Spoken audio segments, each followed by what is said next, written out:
तो नवाज शरीफ साहब ने सवाल उठाया है, एक सवाल तो उनका मुनासिब है कि इलेक्शन कमीशन घबरा क्यों रहा है इस केस का फैसला करने में? 6 साल हो गए सर। ये बात साहब बहुत शुक्रिया। इलेक्शन कमीशन घबरा रहा है या नहीं घबरा रहा है, ये तो इलेक्शन कमीशन बता सकता है। लेकिन घबराने का टाइम मेरा ख्याल है पीपल्स पार्टी और नून का आ गया है कि फॉरेन फंडिंग केसेस तीनों पार्टियों के लग चुके हैं, फंडिंग केसेस, ममनुआ फंडिंग केसेस। और पीटीआई को तो फंडिंग का तजर्बा भी है, हमारा एक प्रॉपर अकाउंटेंट और एक ऑडिटेड अकाउंट्स भी हैं। हमने 40,000 जायज़ डोनर्स की लिस्ट और शनाख्ती कार्ड नंबर्स और उनका डाटा भी दे दिया है। इनका क्या बनेगा? जो ये सारी फंडिंग इनकी है ही मनी लॉन्ड्रिंग वाली, और ज़ाती पैसे, ठेकेदारों के पैसे लेके ये इनको घुमा के अंदरून मुल्क और बैरून मुल्क से चला रहे हैं। तो ये सारा मामला जो है, मेरी आवाज़ आ रही है? जी जी बिल्कुल आ रही है सर। ये सारा मामला जो है वो उनके गले पड़ेगा। हमारा एक ही मुतालबा है कि पीपल्स पार्टी, नून लीग, पीटीआई, जेयूआई को एक ही तरह के तरीके से डील किया जाए, एक सेट पैरामीटर पे सबको जज कर लिया जाए। जिसकी कोई ममनुआ फंडिंग है उनके लिए बराबर सजा तजवीज़ की जाए, और इसके अलावा हमारा कोई नहीं है। हमें कभी भी कोई फैसला आएगा, हम नवाज शरीफ साहब की तरह मुझे क्यों निकाला की तहरीक भी नहीं चलाएंगे, और उनकी तरह मुल्क से भाग के भी नहीं जाएंगे, उनकी तरह इश्तिहारी भी नहीं होंगे, उनकी तरह मफरूर भी नहीं होंगे। हम सारा इसको फेस करेंगे। राइट। अच्छा, अब 19 जनवरी को अगर ये आते हैं तो मैं चाहूंगा जरा सबसे पहले माजी भी आपके सामने रखा जाए कि खुद के इंसाफ प्रोटेस्ट करती रही इलेक्शन कमीशन के सामने, इसी इलेक्शन कमीशन के सामने। तो दिखाएं जी, जून 2014 के ये मनाजर हम आपको दिखा रहे हैं, जिसमें शाह महमूद कुरैशी साहब हैं, जिसमें सैफुल्लाह न्याजी हैं, डॉक्टर शहजाद वसीम है, सारी लीडरशिप मौजूद है इसी इलेक्शन कमीशन के सामने, और इलेक्शन कमीशन से मुस्ताफी होने का मुतालबा तरीके इंसाफ करती थी। अच्छा, अब चूंकि अब्बासी साहब हमारे साथ मौजूद हैं, हमारे बड़े भाई हैं, तो अब्बासी साहब की भी जरा 6.5 साल पुरानी तस्वीर जो है वो भी दिखाएं हैं। अब्बासी साहब भी मौजूद हैं, प्रोटेस्ट कर रहे हैं इलेक्शन कमीशन के दफ्तर के सामने। इसी तरह से बाकी लीडरशिप जो है वो भी मौजूद है। ये है जी सदाकत अली अब्बासी साहब, माशाल्लाह उस वक्त तो और यंग फेस था, आज से 6.5 साल पुरानी तस्वीर है अब्बासी साहब आपकी। और अब इमरान खान साहब भी मौजूद थे, वहां पे गए और इमरान खान साहब ने वहां पे तकरीर की, लहू गरमाया। उन्होंने क्या फरमाया था वो भी दिखा दें। राइट, अब्बासी साहब आप वेलकम करेंगे ना, आप इनको करने देंगे ना प्रोटेस्ट? आप इनको देखिए, प्रोटेस्ट वेलकम करने देंगे, लेकिन हमारे और इनकी प्रोटेस्ट में फर्क समझें। हम किसी लीगल फोरम पे अपना केस साबित करना चाह रहे थे, हम सबूत लेके फिर रहे थे। हमने कहा था 135 पिटिशन हैं, 4 हल्के खोल दें। जब वो 4 हल्के खुले तो वो उनमें धांधली थी, जबकि ये हमें सिलेक्टेड कहते हैं, कभी क्या कहते हैं, कभी क्या कहते हैं। किसी फोरम पे कोई सबूत ना इन्होंने पेश किया, ना ये चाहते हैं, ना इनके पास कोई है।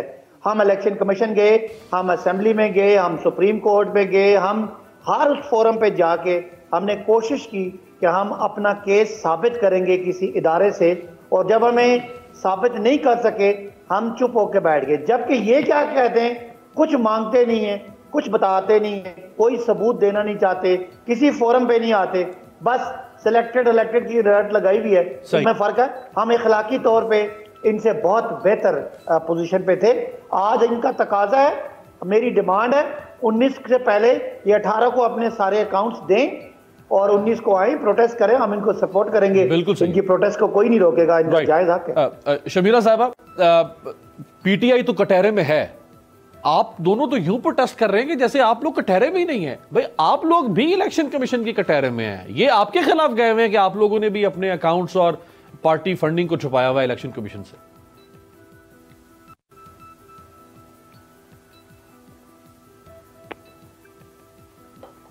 शर्मिला साहिबा,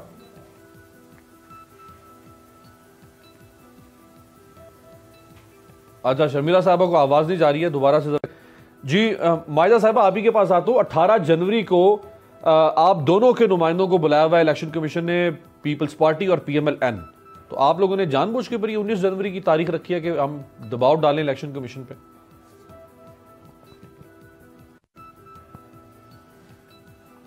बिस्मिल्लाहिर्रहमानिर्रहीम। आदिल, पहले तो जो सदाकत अब्बासी साहब हैं वो जिस तरह हम लोग बिस्मिल्लाहिर्रहमानिर्रहीम पढ़ते हैं, इस तरह ये PTI वाले जो हैं चोर डाकू की राग अलापना शुरू कर देते हैं। जब भी कोई मेजर इशू आता है, चाहे चीनी का हो, चाहे आटे का हो, चाहे घी का हो, जब भी इनको कहा जाए कि कोई एक्सप्लेनेशन दें महंगाई की, बेरोज़गारी की, तो चोर डाकू कहना शुरू कर देते हैं। तो इलेक्शन कमीशन में जो इनका PTI का फॉरेन फंडिंग का केस है, अब जो करीब आता जा रहा है उसी तरह घबराहट का शिकार है, इसीलिए अब चोर डाकू कहना शुरू हो गए हैं। दूसरी बात यह है कि जो आपने सवाल उनसे पूछा था कि इलेक्शन कमीशन जो है वो क्यों नहीं आपका केस खोल रहा, क्यों नहीं इसको स्क्रूटनाइज कर रहा। 4-5 साल हो गए हैं, हम भी इसको परस्यू कर रहे थे और उस वक़्त जो है हम लोग जाते थे बाकायदा, अकबर एस बाबर भी जाते थे, हम भी जाते थे इलेक्शन कमीशन में, और हम बारहा रिक्वेस्ट करते थे इलेक्शन कमीशन वालों को कि ये PTI का केस खोला जाए और ये जो 22 या 23 अकाउंट हैं, जो मशकूक अकाउंट हैं, इनको जो है हमें बताया जाए कि ये कहाँ के अकाउंट हैं, किधर से आ रही है फंडिंग और ये किसके इंटरेस्ट की फंडिंग है। तो उस वक़्त जो है, उस वक़्त भी डिलेज किए गए, इन्होंने एडजर्नमेंट्स मांगी, लेट करवाया, डिले कराया, फिर इन्होंने सुप्रीम कोर्ट में स्टे ले लिया। तो मेरा पॉइंट ये है कि देखें, अगर इनकी कुछ दाल में काला नहीं है, सब कुछ साफ साफ है, तो ये क्यों इस चीज़ को डिले कर रहे हैं, क्यों दूध का दूध पानी का पानी नहीं करते। अब जो है आदिल इसलिए इम्पोर्टेंट, अब ज़्यादा इम्पोर्टेंट है कि ये लोग जो हैं अपना ट्रांसपेरेंटली जो है ये अपना फॉरेन फंडिंग का केस जो है उसको वाज़े करें, क्योंकि ये एक हुकूमती पार्टी है, इनकी हुकूमत में इनका पूरा स्टेक है, ये मेजर स्टेक होल्डर्स हैं। इनको चाहिए कि आवाम को बताएं कि जो फंडिंग आई है वो कहाँ से आई है, किसके इंटरेस्ट हैं और वो किसके इंटरेस्ट जो हैं वो फॉलो किए जा रहे हैं। उस पर जो है इमरान खान साहब फाइनली जिस तरह ये इमरान खान साहब कहते हैं कि जब आटे की कीमत बढ़ जाती है तो कह देते हैं कि मुझे तो टीवी से पता चला था, इस तरह इमरान खान साहब अब कहना शुरू हो गए हैं कि ये तो मेरे एजेंट्स को पता था, मुझे तो कोई पता नहीं है कि वो फंड्स कहाँ से आए हैं। हालांकि अगर वो नोटराइज्ड हैं और अगर वो जो हैं वो ऑथेंटिकेटेड किस्म के फंड्स हैं, तो उसके ऊपर फाइनल सिग्नेचर्स जो होते हैं वो पार्टी की लीडरशिप के होते हैं और पार्टी का लीडर इमरान खान खुद है, और उनको चाहिए कि उसकी जिम्मेदारी ऐसे ही लें जिस तरह ये 4 हलकों का तमाशा और रौला डालते थे कंटेनर पे खड़े हुए। तो हम 19 को इसलिए आ रहे हैं क्योंकि नैब की तरह, जिस तरह नैब को ब्लैकमेल किया गया था और उन्होंने वन साइडेड जो है वो इंतकामी कार्रवाइयां शुरू की थी, इसी तरह इलेक्शन कमीशन पे भी दबाव हुकूमत की तरफ से डाला जा रहा है कि इनका जो है ये फॉरेन फंडिंग का केस ना खोला जाए।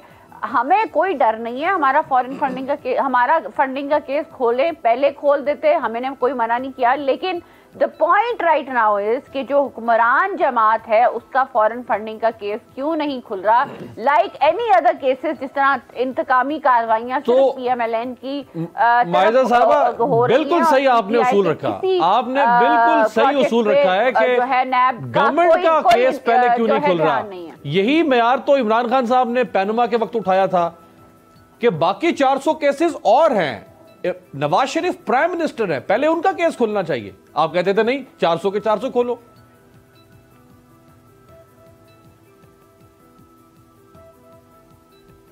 नहीं, मैं तो अब की बात कर रही हूँ ना, वो तो पुराना पाकिस्तान था, वो चोर डाकुओं का पाकिस्तान था, उसमें तो 5% GDP ग्रोथ थी, अब माइनस में GDP ग्रोथ है। वहाँ पे आटा घी चोरी नहीं हो रहा था, अब आटा घी चोरी हो रहा है। अब वहाँ पे कब्जा माफिया नहीं थे, यहाँ पे कब्जा माफिया है। वहाँ पे लाहौर में इतना गंद नहीं था, यहाँ पे लाहौर जो है वो गंद और कचरे से भरा हुआ है। हम तो पुराने पाकिस्तान की बात ना करें ना, अब तो नए पाकिस्तान की बात करें, अब तो साफ शफाफ पाकिस्तान की बात करें, जहाँ पे पाकिस्तान में प्राइम मिनिस्टर जो है साइकिल पे प्राइम मिनिस्टर हाउस आएंगे और प्राइम मिनिस्टर हाउस को यूनिवर्सिटी बनाएंगे। वो उस पाकिस्तान की बात करें, उसमें फॉरेन फंडिंग केस को डिले क्यों किया जाए। ठीक है, बिल्कुल। सब्सक्राइब करें और बेल दबाएं ताकि कोई खबर रह न जाए।